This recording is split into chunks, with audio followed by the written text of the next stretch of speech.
has a big impact on the reasons why police tend to be harsher towards people of color than towards the right race.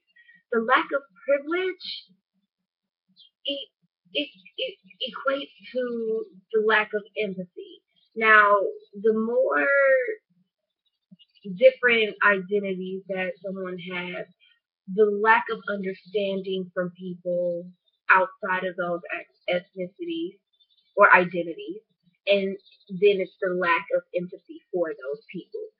We can see that through anything such as the LGBTQ plus community and how people who are not a part of that community are not accepted of that community. Same things apply here for white people not being a part of the community of people of color. It caused them to not really empathize towards them for the simple fact that they do not understand. And that is due to the disconnection between cultures. Like just the separation, as I explained in before regarding school, that separation causes a huge disconnect between cultures, which also has a disconnect between understanding of cultures and learning of those cultures. In the Shaw and Lee book, they talk about the five stages of oppression.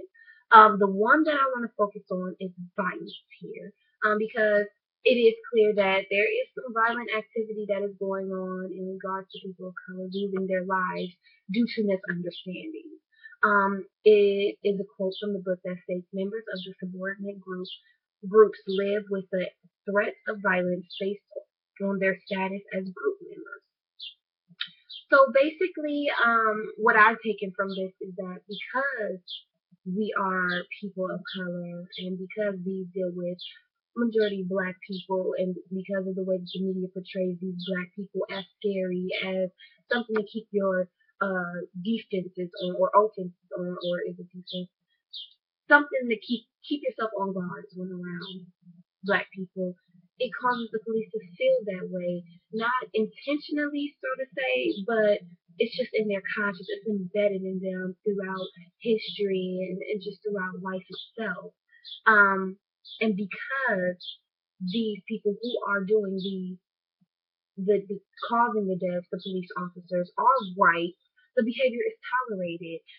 Shaw and Lee even said themselves, when it is done by the majority group, it makes it more tolerable. It makes it okay. It makes it just an accident, and people should be able to understand. And then on the flip side, most people aren't able to understand that there was an innocent life that was taken away, and why people are so upset about this. This also makes me takes me down to Black Lives Matter and how it has to be said. This is something that it has to be promoted because people need to realize that Black Lives Matter. We understand that the white lives matter. We know that they do, simply because we live in a society that is constructed around white lives, which is why it is important to clarify to people that Black lives do matter and Black people are valuable and are important, just like all other people of color.